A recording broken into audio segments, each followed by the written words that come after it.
ჩვენ ვიტყვით ესე იგი რომ აი დღეს სხვა დროა 21 საუკუნეა და შეუძლებელია რაღაცა ცოდვაში არ იყო ჩაძირული. განა ისეთი რა არის რომ სოდომ გომორში რო იყო. მაგრამ ლოტი იქ ცხოვრობდა და წმინდად შეინარჩუნა თავისი თავი. აი ეგ არის ძალიან მნიშვნელოვანი, ესე იგი შესაძლებელი ყოფილა რომ მართლა ცოდის ბუდეში იცხოვრო. თან ახლა ნახეთ როგორი რაღაცა იყო ძალიან მნიშვნელოვანი რა. ანუ გამოსწორების ნიშანწყალი რო არ ქონდა სოდომ გომორს, იმიტომაც ცეცხლის წვიმა წამოვიდა სოდომ გომორში და რა არის ერთ-ერთი ნიშანი რომ ესე იგი გამოსწორების ნიშანწყალი არ არსებობდა. იქ ადამიანები არ შეინანებდნენ. ძალიან მოკლედ ვიტყვი ესე იგი როდესაც ორი ანგელოზი ჩადის სოდომ გომორში მანამდე ისინი აბრაამთან იყვნენ და ორი ანგელოზი რომ ჩადის ორი ადამიანის სახით ეს სოდომ გომორის მოსახლეობა გარშემოერტყმება ლოტის სახლს. ლოტი მათ თავის სახლში შეიპატიჟებს. აბრაამიც ასე იყო, თავის კარავთან იჯდა და ყველას თავის სახლში შეიპატიჟებდა, რომ ფეხი დაებანა, რომ გამასპინძდებოდა და გაეშვა ესე, მაგრამ ლოტიც თავის კარიბჭესთან ზის, ქალაქის კარიბჭესთან. ოღონ არა იმიტომ, რომ ვიღაცა შეიპატიჟოს სახლში და დააპუროს თუ სხვა, არამედ იმიტომ, რომ უთხრას, რომ სოდომ გომორში არ შევიდნენ. რომ უთხრას, ეს ასეთი გაუბედურებული ქალაქია და რომ გასცილდნენ იმას და წავიდნენ, მაგრამ თუ მაინც ვიღაცა მოიწადინებს, რომ მათ ქალაქში შევიდეს, მაშინ ისინი უეჭველად თავის სახლში მიყავს, რომ გადაარჩინოს. ხო და ესე წაიყვანა ეს ორი ანგელოზი და იქ მიდიან ეს გაუკუღმართებული ხალხი, რაც არის სოდომ გომორის ცოდვა, ხო? და მიდიან და ლოტს ეუბნებიან, რომ გამოგვიყვანეო ეგენი, უნდა შევიცნოთ. და ესე იგი რატო ამბობდი, იქ ახალგაზრდები არიან მოსული და მოხუცებიც არიან მოსულები. მოხუცები რატო არიან იცით მოსულები? აინტერესებთ რომ როგორი ნამდვილი სოდომელები იზრდებიან მომავალი თაობა.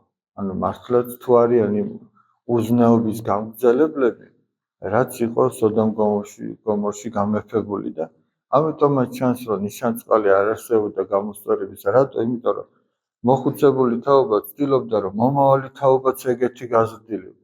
აი მაგალითად ვიღაცა რომ ნარკომანობს, მან იცის რა ჭაობშია და ცდილობს რომ თავის შვილს მაინც უთხრას რომ შენ ეგრე არ გააკეთო შვილები. აი მე ხო ხედავ როგორ ვიღუპები და თავის შვილს მაინც უშლის და ესენი კიდე თვითონ რა ჭაობშიც იყვნენ, მომავალ თაობასაც აკვირდებოდნენ, აბა ხო ესენიც აქ არიან. ხო არ გადაუხვიეს ჩვენი მთავარი გზიდან ესე იგი და ამიტომაც მათ გამოსწორება არ ქონდათ. და ლოტი გამოიყვანა იქიდან და ეს ქალაქები კიდე დაიწყო. და თურმე შეიძლება რომ ადამიანი ცხოვრობდეს სოდომ გომორში და სუფთად შეინარჩუნოს თავისი თავი. სადაც ადამიანს ღვთის მადლი დაიცავს, იქ ყველაფერი იქნება კარგად.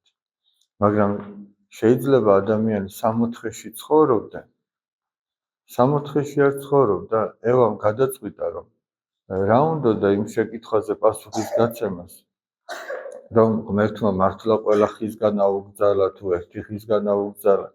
ეშმაკი მიდის ნახევარი სიმართლით, ნახევარი ტყუილით და ასე იწყებს ადამიანთა საუბარს და ევას უნდა ეკითხა, გამოეჩინა სიმდაბლე, ესე იგი და ეკითხა ადამიანისთვის. ეს ფიქრი რომ მოვიდა და მარტოს არ უნდა გაეცა პასუხი. და გამოდის რომ რა სამოთხეში შეიძლება ადამიანი დაეცეს და სოდომ გომორში შეიძლება ადამიანი არ დაეცეს.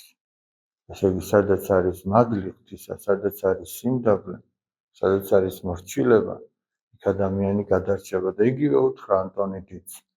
როდესაც მან ხილვა იხილა რომ მთელი დედამიწა საცდურებით იყო როგორც ბადით დაფარული.